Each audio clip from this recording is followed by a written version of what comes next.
Right, hey guys, welcome out to the A Game a Month podcast, which I've just named, so that's what we're going to call it.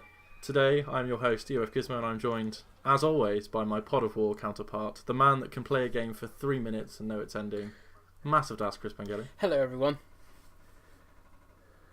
And on the other side, the third member of this elusive podcast is the other half of the famed indie game developer, Captain Dinosaur Games. That's Mr. Scalebeck, Pete Morris. Hey guys, how's it going? So guys, how are we doing? We're having fun today in our first ever podcast together. You know it. Yeah, it's always fun with you, Dave. Not mine and yours, Chris. We've done like 100 podcasts together now. Yeah, I don't know how many. Yeah, I'm just kind of the awkward spanner now. Yeah, I don't know actually how many you've actually done.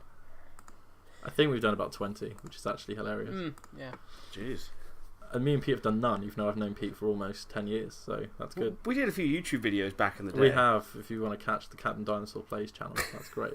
But anyway, so the premise of this podcast is what we've done is we've basically copied the book club sort of structure, but with the games, because books are lame. So, yeah, you heard me. And I can't read, so. And Pete cannot read, See, and I that's thought tragic. we were just going to read all the Halo novels or something. You know what? When I told someone at work what the name of this podcast was, and they were literally like, "Oh, there isn't many books about games." I was like, "Oh, really? Just gonna read Ready Player One and not be done with it." But yeah, the premise is we each sort of round robin take turns picking a game for the other guys, and we play it for a month, and then we give our thoughts. So this month, I decided the game, and we went for Metroid Prime on the GameCube and the Wii, I guess. So we're gonna talk about sort of our history with that game and with the franchise, and then going forward, we'll have sort of like a round robin. So next month is Pete's choice, which we'll get to the end of the month, and then the month after will be Chris, and so on and so forth. And we'll do some themed months as well, I'm sure. Like, there's been talk of a Shenmue month. There'll definitely be a Shenmue month. Yeah. But anyway. So, what is our history with Metroid Prime, starting with Peter James Morris? Ooh. Well, I had owned a GameCube, way back when it first came out, and I bought Metroid pretty much on day one, played 1 hour, realised I was pretty shit at it, and didn't touch it again until this month. And I missed out, because, I don't know if we're going to kind of talk about our thoughts now, but yeah, it's a really good game, in short, before we kind of break it down. And I really should have gone back and played it. But and how about you, Chris? Is it similar? Yeah, it's pretty much the same. I think I bought it at launch as well, and I just couldn't get on with it. I most probably played about the same, about an hour. I think I did the training mission, and that was about it. And I went back to playing whatever was on Xbox at the time, most probably. Nice. Well, I have a very similar story, because I was a big baby when I played the GameCube. As many people know that have watched Pod of War, I didn't really buy sort of adult games until basically the Xbox 360. So I do remember buying Metroid Prime, playing pretty much the same as Chris, playing the space station intro, which was really cool, and then being like, yeah, I don't know where to go, so and just stopped playing it. And that was probably 15 years ago, so it was a good choice. We've all got very similar backgrounds with the game, so I think it's a solid choice. And to be fair, to move on to our initial thoughts, which Pete has already kind of done, I'm also pretty disappointed that I missed out on this at the time. Maybe it's just I wasn't mature enough as a gamer, but it's just the initial thought of the game, especially that intro level, is so well done. And it's just a really overall very deep adventure game, I guess. It's hard nowadays because obviously everything is open world, but at the time I think it would have been revolutionary. If I was been a little bit older, I think I would have really appreciated it. How about you, Chris? Yes. You want my thoughts, yeah? Your initial thoughts, because I think yours is a bit different to me. Yeah, obviously, like I said, I played it for a little bit back in the day. At the time, I mainly played things like Halo on the original Xbox. So obviously, that was a first-person shooter. I think that's kind of what sold me on Metroid back in the day, because it was first-person, you playing as Samus in armor, sort of like a Nintendo version. And I never played like Super Metroid or anything like that, being on the Mega Drive. So I played it, didn't like it. So obviously you guys put it forward this month. I played it through my Wii using a HDMI sort of like Hyperkin adapter, so it looks really good still. Even being like the first level on that, being like grey and dark, like it's sort of really atmospheric. But Samus's armor, when you like goes into shot of her, like when you save the game, looks really good. So that's mostly the best way to play the game if you want to play the game, even though it is on Wii with like the motion controls and Wii U. The only thing, the problem I had back in the day, and the problem I've still got now, so maybe I should have played it on Wii, is the controls. I just can't get over the one stick control layout, like especially when they go into like tunnels and stuff, like walking around corners. I'm trying to press. I'm using the C stick as it is on the GameCube to try to move my camera, and I just found it so disjointing. I tried to play as much as I can. I think I got about I want to say 3 hours. I got a missile launcher because you got to re-get your stuff. I got the morph ball, and I got something else. But I can't remember what the last thing I got was. This is all in the ruins, and then I died, and It's probably the charge beam, I'd imagine. I believe that. Yeah, that might be right. And then I died in some. But we'll go back to the point about the one stick in a minute, and I think that's probably like the fair point. I think all three of us actually made initially. It's funny because when you actually start the game, the default is inverted, which I put in the chat as well, which is really really mental, which I can't believe at the time that people let them get away with, because it is very difficult in 2018 to maneuver. And I do completely agree. I think for about 4 hours I was still flicking the right stick just to like turn around, when obviously you have to stop and you have to hold the right trigger and you have to sort of look around. Yeah. I just think it's probably a problem with the time. I think that is probably the biggest issue with the game initially. I think Pete probably agree with me. There's maybe some platforming later.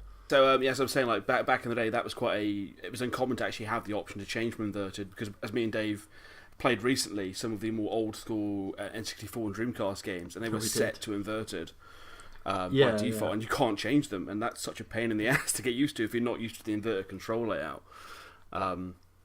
Yeah, I mean, just to kind of say my little bit about it as well, like, really, really enjoyed it. I was taken back by actually how well the game held up over time.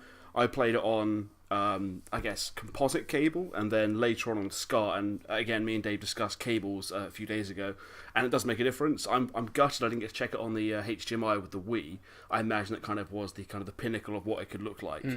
But yeah, the sound design of the game, the graphical fidelity, the level layouts, really, it still holds up. It's still fantastic. I can see why it got the reviews, got like the 9 out of 10s back in the day. I just think as a gamer back then, I wasn't kind of used to the option of having to kind of figure out how to play. I was used to quite linear experiences like yourself, Chris. I was used to Halo, which kind of had waypoints where to go. This gives you very vague hints when it feels like it, where you're meant to be going. And as an adult now, that's fine. I'm used to that as a gamer. But back then, it was like, what? Just tell me what I want to do. Tell me where to go next. And I didn't have the patience for it. At the time, you couldn't just look up on the internet where to go. No. This was 2002 still, so even then, it was difficult to be like, oh, okay, I'm stuck in this area. Where do I go? The map isn't complete. There's map rooms and stuff, but if you don't find the map room, then you don't have the map. So I can see like that being really difficult as well. And obviously I think the biggest thing for all three of us is none of us really played Super Metroid. And the impression I get is that it's essentially the same game in 3D, in that it doesn't hold your hand. It expects you to backtrack extensively, well, that's the whole especially thing later of parts of the game. Isn't it? The whole backtracking mechanic. Exactly. Because otherwise, if you take that away, it's just a 2D platformer, really. But it's the whole backtracking and getting items. And obviously, Super Metroid, when it was sold, came with a strategy guide. And it came in a huge big box for Super Nintendo to help you through the game. And obviously, nowadays, even in 2002, someone sold the official strategy guide. But Nintendo gave you one free with like Super Metroid to help. Yeah, I didn't actually know that. It's quite transitioning as well. Like Nintendo at the time always said it was a first-person adventure game. It was not a first-person shooter I've seen Halo and Call of Duty. I've seen people say that, but like you say, the internet. I think I got internet in 2012, so I would just be reading what's in magazines, and you would have seen screenshots, and it would have looked like a first-person shooter. But then there's other games, obviously the more modern games. Yeah, especially if you played Halo first. Yeah, there's like modern games, and obviously I talking earlier before this, I downloaded Diaresta, for instance. This is a walking simulator, not a first-person shooter, yet it still has the same control mechanics of a first-person shooter. So like, what the left stick will still walk and the right stick will thing. So like, even games that aren't first-person shooters have implemented that controls, but obviously that's a more modern title than Metroid Prime. Yeah, and Nintendo have always done stuff their own way. And if you look to the GameCube in particular, it wasn't a massive system for shooters. I mean, it had stuff like Time Splitters 2, which was multi-platform, and Geist was like the only one I can think of as a sort of exclusive that Nintendo went out. It wasn't a particularly good game anyway. But moving on slightly, what I will say is, like you guys have both mentioned, graphically, I think the game is absolutely outstanding. In particular, me and Pete, when Pete came to mine a couple of days ago, we played on my 50-inch. I've got a very standard 50-inch TV, and it could have been a 360 game. Really, honestly, it's that good looking a game from a design standpoint. Everything's very crisp. There's very smart load screens and stuff, and I didn't really find that an issue as well. I didn't really find the load times to be an issue, which I know some people sometimes do with the doors, but personally I didn't find that to be an issue. But I like Pete said, I imagine on the HD Hyperkin cable I know you bought, Chris, it probably looked even better. To be fair. It does look really nice, especially when it has like the cinematic moments and that the game does have when you get a new item. That it does look really good. Like I said, Samus suit and like the orange, it really stands out. Yeah, and there's lots of smart stuff with like the reflections of catching like glimpses of Samus's face. And you have like steam come on the visor. I think the visor was implemented very well. Having the different settings for sort of change the gameplay up with the thermal visor and the X-ray visor as well. Although they were sometimes quite tied to specific things, much like a Zelda item, which is a very similar game, to be honest with you. It was puzzle solving really with those visors. Exactly. But going to the X-ray one for the graphics thing, the fact that when she gets hit and she puts the hand in front of her face and it is the skeleton, they put that much level of detail into it, I thought was fantastic. Yeah, it was a top job. I mean, you got to remember as well that Retro were basically a new studio when they made this game. I think they had about 6 projects cancelled at the time, if my memory serves me, but they hadn't made a game.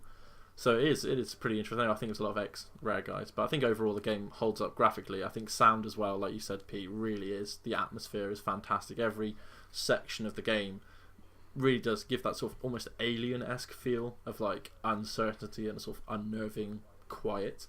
Because there isn't any real voice acting. I don't think there's any voice acting at all in the game, which obviously they change in the later games, I'm told, but I believe there isn't really anything. Obviously Samus doesn't have a voice herself.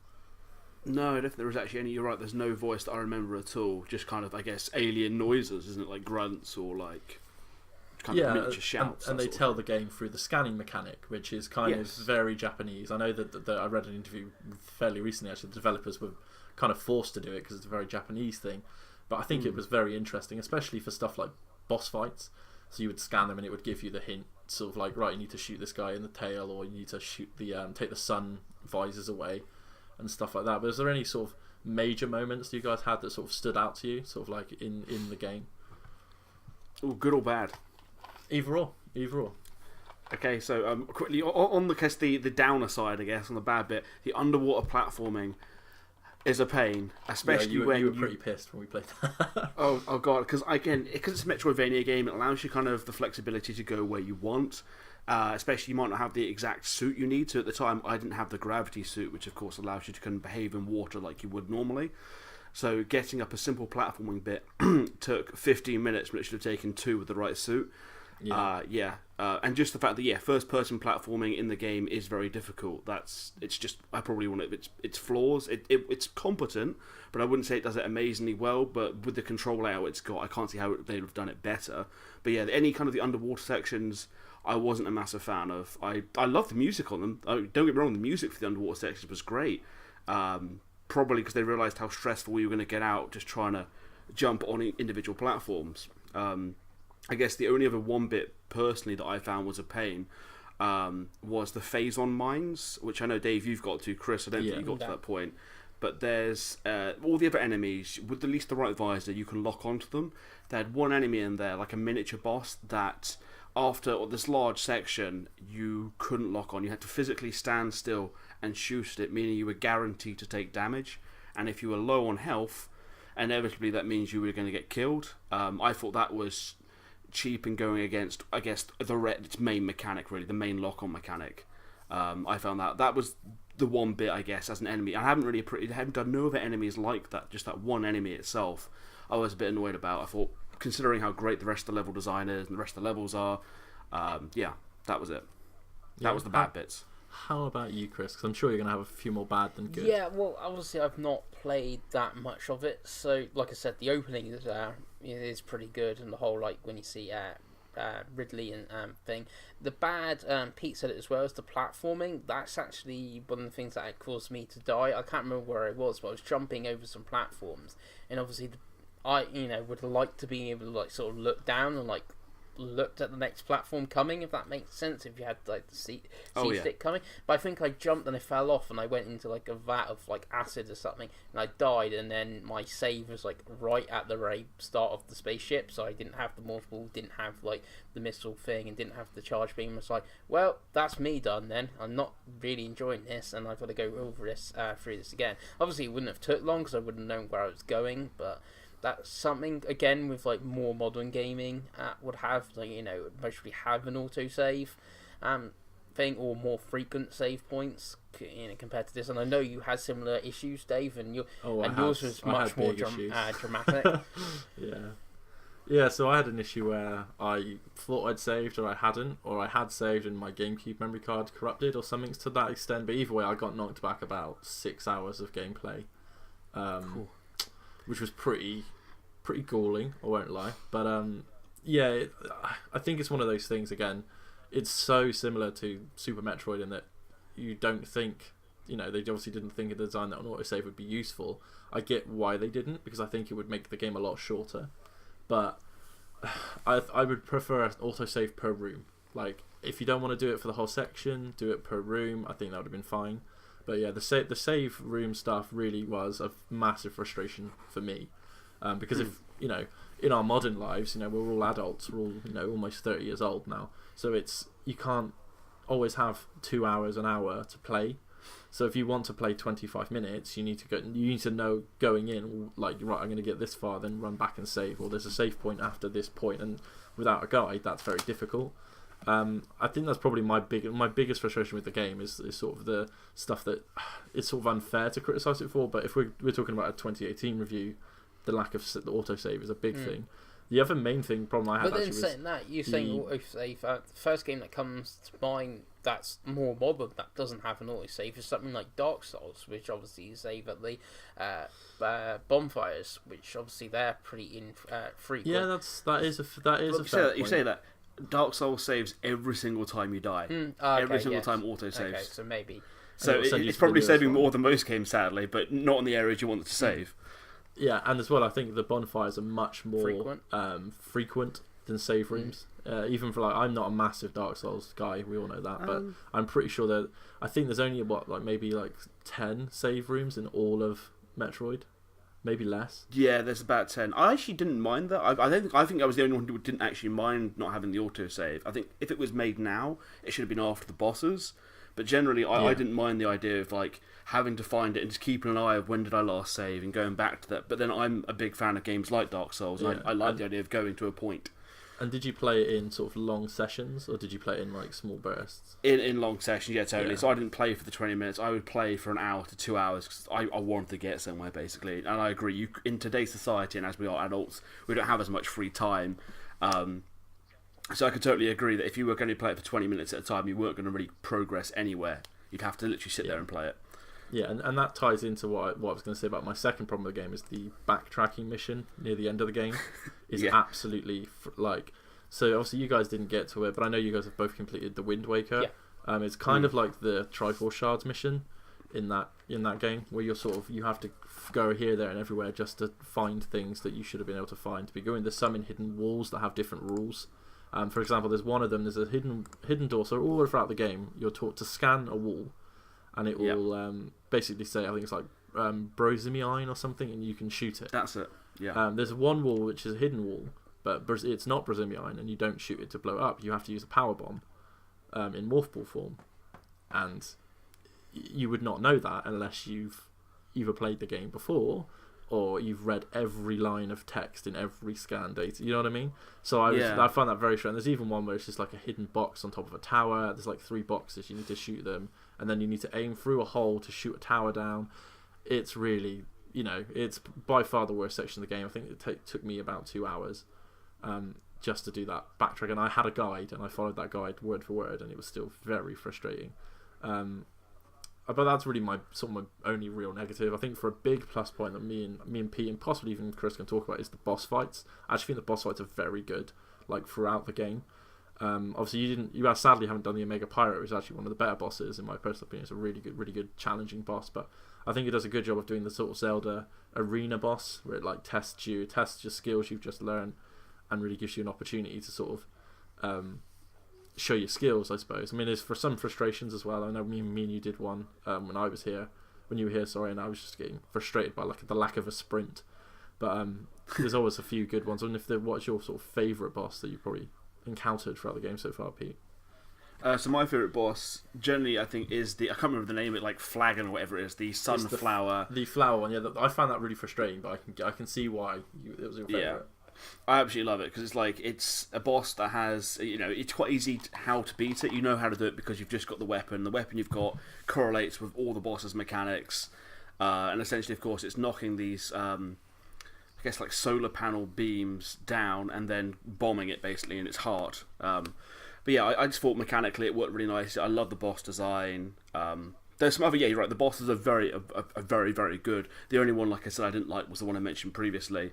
And yeah, the Omega Pirate that I'm on currently, I will agree, is a very good arena boss. It's challenging. It's definitely the hardest boss I think in the game that I've played. Yeah, I think so. It's easier. It's easier than Ridley, I think. It's actually easier than Ridley. Jeez. Yeah, Ridley's weird because Ridley, if you know his patterns, is actually fairly easy. But to begin with, he'll just kick your ass. And obviously Metroid Prime, which I watched a video of the Metroid Prime boss fight because obviously I just haven't got there in time, and that's a three tier boss that looks a lot easier because of the hyper beam mechanic that you get once you've beaten a Mega Pirate. So basically, obviously, we should have said at the beginning this is going to be full spoilers for Metroid Prime, but anyway, it's a 15-year-old game. I know, but whatever. Yeah. But the pirate basically falls on you, and you get like infused in Phazon, and then you have to use hyper mode or you die. So you can hyper mode makes you shoot faster and more powerful. So like the final boss is almost a joke because you can literally blow it away. You know what I mean? Like you're always in hyper mode. So and then I think you kill it by like it surrounds you. It shoots Phazon at you, which powers you. So you're just like what? But yeah, it's overall. I think the bosses are really fun. I think the game is pretty good overall. I think we'll. I mean, this isn't going to be a massively long podcast, but we'll move into our overall thoughts in a moment. But I think sort of before we get to overall thoughts, would you play the rest of the series again? I guess is my question to both of you. Starting with Chris, who I haven't played the first one as much. Sort of yes and no. If I've not played the Metroid Prime 3 on the Wii, but I presume it uses the motion controls of the Wii, so you can actually look around properly, and you use the nunchuck to move Samus in a more traditional sense, but the Wiimote being the right hand stick. That seems more something I would be able to play, but obviously the story from Metroid Prime and Prime 2 I would not know. But going into Metroid Prime 4, I don't know how 3 ends, if it's like 4 is, even though it's named 4, it's like a new story or something. If they go like with the switches, what the switches do, obviously it's got 2 thumbsticks on the Pro Controller and thing. If they use like the modern control scheme, then I would most really give Prime 4 a go when it comes to Switch. And even if like a remastered trilogy or something of Prime, the Wii version got ported over with like the movement point of control move to the right stick, I would mostly give that a go. But as they are Metroid Prime 2, most probably not. Not sure about the more traditional 2D ones or Other M if I would really play them or not. You don't want to play Other M. But it's an interesting point actually that I personally think that the Wii versions would be much more to your liking. I actually think you'd really like the games. Obviously, I know the physical versions are very, very expensive. But for people that are listening that are interested, I think it's £18 on the Wii U to download the trilogy, and they run in HD and it looks really nice. I did watch some gameplay footage before filming this to see the difference, and I'll be honest, 1 and 2 look far superior having Wii controls. I know all 3 of us have talked in the past about our hatred of the Wii, but yes. But I think actually you're right, Chris. I think having that more modern double stick control as well as widescreen, that could be a big thing. I think makes that trilogy better. And I think if they ported it to Switch, I think it would be a must-own. Yeah. As for someone who doesn't own a Switch, Mr. Pete Morris, are you going to be following up those games, do you think? So I actually own Metroid 2, hilariously, and I've not even played it. Yeah. I was like, oh yeah, I totally want to get Metroid 2, yeah, because I love Metroid 1 so much, yeah. But yeah, I probably will finish Prime. I probably will play Prime 2. The third one is the only reason I wouldn't probably play it straight away is I absolutely hate the Wii motion controls. I hate the remote, the nunchuck. It just isn't for me. It's one of the reasons that I haven't played half the decent Wii games. So the way Nintendo are doing, oh yeah, true. Like, I own half of them, but I haven't yet to really play them. But I mean, like Nintendo at this point in time are doing a lot of remasters, which is, well, I guess so are Sony and Xbox. But if they brought a remastered trilogy over to the Switch, I mean, I don't own a Switch yet, but I would probably pick up that remastered trilogy, especially as Chris said, to have the kind of more modern first-person shooter sort of mechanics in there. Just because I can see coming in place why they have the control layout. It is Nintendo, you know, they just used the same control scheme as it was on GameCube. Like, oh great, you added in like I can see the Wii ones getting ported. To be fair, I can see the Wii ones getting ported. I don't think that the Prime series sold that well. No, the Metroid games don't sell that well. No, well that's the thing. Samus Returns did, yeah. So I could see them doing remakes this year. If Metroid Prime 4 is next year, we'll find out in a few months' time. Because obviously it's April for this podcast. We'll find out in June. But yeah, as for me, and I'm the same as you guys. I actually own Metroid Prime 2 and 3, and I'm very interested. All of them? I am. I mean, I bought Metroid Prime 3 for about £1, so Wii games, ladies and gentlemen. But I do actually want to play the second one fairly soon. Just to see how it progresses. I'm told it's much more adventure-y than the first game, which interests me because I think the first game is very adventure-y. But I'm told because of the stolen link between worlds, link to the past mechanic where you go back and forth between light and dark, that it is very, very, very adventure-y and a little bit more story-driven, which I personally like the more story-driven aspects of modern games. I like retro games, but I do like a little bit of a little bit of sauce with my meal, so. That interests me, and obviously the third one, just to try the Wii mechanics out, actually, just to see. And I like you guys hated the Wii, but I think it's one of those things. It's much like if you asked me 5 years ago what I thought of Metroid Prime, I'd probably tell you it sucks because I played it for an hour and didn't like it. So, in 2018, maybe I'm a bit more mature. Maybe I'm willing to give the Wii a bit more of a chance. Who knows? But yeah, I suppose now to move lastly to the Metroid Prime sections, into our overall thoughts of the game, to give the game a score. And I don't care if you give it a number or if you give it like a completionist, like finish it kind of thing. If we start with Pete, and then move on. I mean, can I make up my own score system if that's the case? You can do whatever you want. You can give it six flowers out of Badger. I don't care, Pete. Cool. As long as it's consistent for the next podcast. So remember, I'm going to give it consistency. Damn. How about 2 apples out of a fruit salad? Oh, Pete. But why, Pete? No. Vindicate those 2 okay. apples. No, okay, I'll be serious. I'll do out of 10 because I always like things out of 10. I would probably give it 8.5 out of 10. Nice, that's pretty strong. I really, really enjoyed what I've played of it. Like I said, I'm still playing it at the moment. I haven't finished it. I don't know if I will complete it just because of the issue you're having, Dave, with the sort of rigmarole of the end section, especially. Just read a guide, man. Read a guide, it'll be okay. Yeah. I mean, I played the entire game without a guide, and you feel smart when you kind of, overcome the basic puzzles. Yeah. Yeah, it looks fantastic. It sounds fantastic. The amount of, information and the kind of detail they put into the game is just outstanding, especially for a game of its time. The only thing I guess it would let it down is the control layout, because it kind of is counterintuitive to the platforming that it's trying to kind of push pretty heavy. Enemy design's great. I don't mind the scanning. I mean, I hate reading, but I don't mind reading it when it's interesting bits of information, and it's always like in a bite-sized section, so it's not like you play like Dishonored, and I love that game, but they'll give you a book to read, and I'm like, yeah, can I just have an audio form with this? Just give me an audio book instead. But this is like, a short paragraph in each scan, enough that it holds your attention. It's that's cool. And as you said, it works with the bosses. It's a good hint system. Just everything about it I've really enjoyed. I can totally see why it got its kind of 9 out of 10s, 10 out of 10s back in the day. I think it's just today. The only reason I wouldn't give it higher is to do with its control layout being a bit archaic.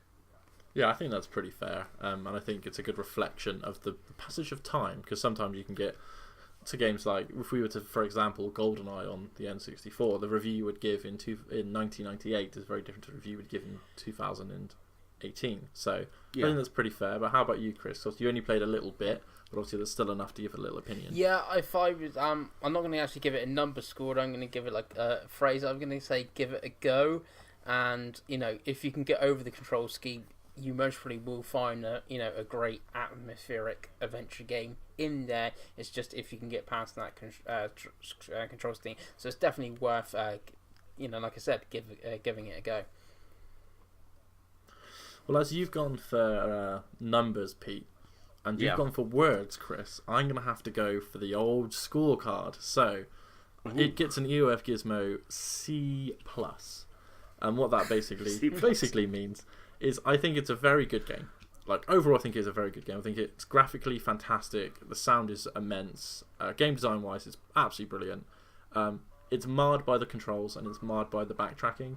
I think that's it really does sort of limit your sort of want to play the game. If you're a very patient person, I think you'll get over that, and I think you'll get a very, very good experience, much like Pete's had. But equally, if it doesn't stick, you can play that 2 hours, like 2-3 hours, like Chris, and that be your all with it. I would say in 2018 it's worth playing because I feel like it's going to be very important as the series develops to see where it's come from. And I like that. I always like seeing where a game comes from, as we'll get to with the next month's game. Actually, I'm really pleased because of that aspect of it. But I think if you're going to get Metroid Prime 4, you should certainly give it a go. But it's not something that I think you should force yourself to play. I think the later games probably do a better job. And like I said, if you can get hold of the Wii trilogy in any of its forms, I think that's actually the better way to play it. So yeah, I think overall a pretty positive first month of a game. Yeah, it's a good choice. It's a good choice by myself, so of course it was good. But yeah, so next month, of course, it is the choice of a certain Peter James Morris. And what game did you go for, Pete? It's going to be Yakuza 0 for the PS4. Which is cool because I've not played a Yakuza game since the second one, I think. I think Chris has dabbled. I actually own Zero and I own Kiwami. I've played maybe an hour of Zero so far. Started playing. How long of Kiwami is that of interest? None of Kiwami. I just bought it in. It was on sale on PlayAsia, the Steelbook edition for like £12. I was like, I'm having that. Fair. Yeah. Well, I want a commitment out of you, Chris, that you're going to play at least 10 hours. I think I mostly actually finished this one because what I did play of it, I very much enjoyed. But Monster Hunter World just came out and everyone was like playing that, and obviously with the online component with that sort of game, I just left Zero on the shelf. We won't be doing that this month, Chris. We're going to smash through it. I've got my French copy of Zero, which arrived earlier, so French that's good. copy. Yeah, I bought it on eBay, and it's in French. But it's a multilingual game. But no, Dave, you have to play it all in French now. Please, just play the entire thing. Le PlayStation. But like it cost I think it cost like £12 because it was French and it was sealed. So cool, man. Nice. You haven't played any of the Yakuza games, have you, Pete? You're a Mafia guy, aren't you, Morning? Yeah, exactly. I love the Mafia series. I've played all of that, and people recommended Yakuza because saying it's a bit like Mafia, it's a bit like GTA. Part of them, of course, you don't drive any vehicles, and that's fine. I've played probably about 30 minutes so far of the game when I first got it.